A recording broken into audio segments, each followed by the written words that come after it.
পার্লামেন্টে দাঁড়িয়ে ভারতের সংবিধান প্রণেতা ডক্টর বি.আর. আম্বেদকরের সম্পর্কে অত্যন্ত কুরুচিপূর্ণ মন্তব্যের প্রতিবাদে সরব হয়ে ত্রিপুরা তপশিলি জাতি সমন্বয় সমিতির প্রতিবাদ সভা ও মিছিল শুরু হয়।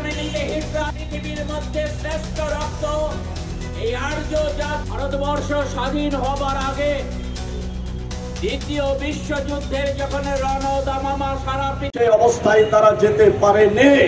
এই জায়গাতে বিজেপিকে ধর্মনিরপেক্ষ মানুষ আটকাতে সক্ষম হয়েছে, কিন্তু তারপরেও তাদের এই প্রচেষ্টা কিন্তু থেমে নেই।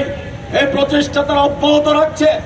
এর মধ্যেই আপনারা দেখেছেন আমাদের সংসদে বিল নিয়ে এসেছে এক দেশ এক ভোট। সেটাও কার্যকারী করার জন্য সংসদের 2/3 সমর্থন দরকার, যে সমর্থন তাদের নেই। তারপরে এই বিল এখানে উপস্থিত করা হয়েছে।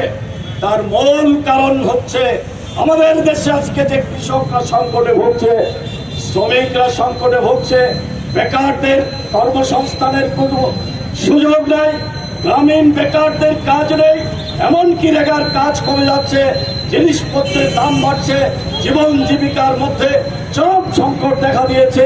সেই বিষয়গুলি নিয়ে আন্দোলন সংগঠিত হচ্ছে। সেই আন্দোলনকে বিপদে পরিচালিত করার জন্য বিজেপি নতুন করে এক দেশ এক ভোটের এই স্বপ্ন মানুষের সামনে উপস্থিত করার চেষ্টা করছেন। তারা যে যুক্তি দেখাচ্ছেন এক দেশ এক ভোট, খরচ বাড়বে, সময় কমবে, কিন্তু তার কি মাঝখানে যদি পার্লামেন্ট ভেঙে যায়, সরকার পড়ে যায়, তাহলে আবার ভোট হবে। সেই ভোট হবে যদি 2 বছর বাকি থাকে, 3 বছর বাকি থাকে, বাকি সময়ের জন্য, তাহলে আবার ভোট করতে হবে।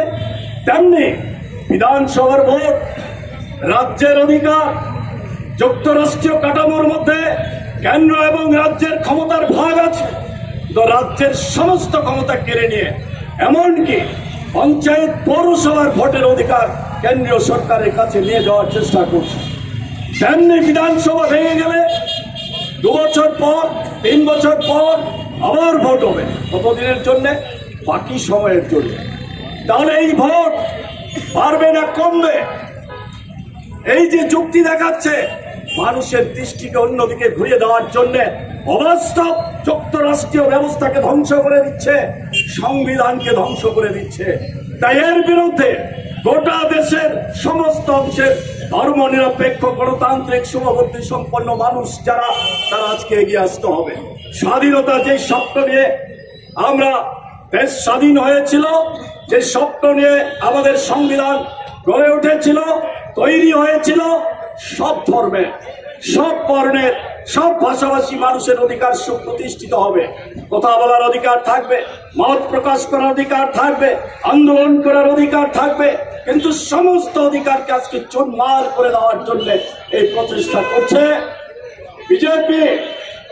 তাই আম্বেদকরের এই যে সংবিধান, প্রথম থেকে তারা বিরোধিতা করছিল, এখনো এই আম্বেদকরের সংবিধানকে মানতে পারছে না। এই সংবিধানের নামে শপথ নিয়েই সংসদে দাঁড়িয়ে সংবিধানের প্রণেতাকে অপমান সূচক মন্তব্য করছে। অমিত শাহ, তার কোনো অধিকার নেই এই মন্ত্রিসভাতে থাকার, তাই অবিলম্বে পদত্যাগ করতে হবে। যদি পদত্যাগ না করে তাকে অবিলম্বে এই মন্ত্রিসভা থেকে বরখাস্ত করতে হবে। এই দাবি আমরা করছি। কোন অবস্থাতে এই অমিত শাহ এই সরকারের স্বরাষ্ট্রমন্ত্রী থাকার কোনো অধিকার নেই, কোনো নৈতিক অধিকার নেই।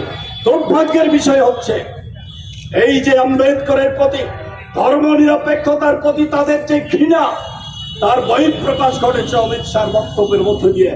সেই অমিত শাহকে রক্ষা করার জন্য এখন আমাদের দেশের মাননীয় প্রধানমন্ত্রী উঠে পড়ে লেগেছে যে কিভাবে অমিত শাহকে রক্ষা করতে পারে। তাই আজকে আমাদের গোটা দেশের ধর্মনিরপেক্ষ গণতান্ত্রিক দেশপ্রেমিক মানুষের দায়িত্ব আমাদের দেশের সংবিধান রক্ষা করা, সংবিধানের জনক আম্বেদকরের সম্মান রক্ষা করা, অক্ষুণ্ণ রাখা। আমরা কোনো অবস্থাতেই আম্বেদকরের উপর অপমান সহ্য করব না। আগামী দিন আরো বৃহত্তর আন্দোলন হবে, আম্বেদকরের উপর আক্রমণ হবে, সংবিধানের উপর আক্রমণ হবে, তার প্রতিরোধে আমরা এগিয়ে যাব। আমাদের সর্বভারতীয় সংগঠন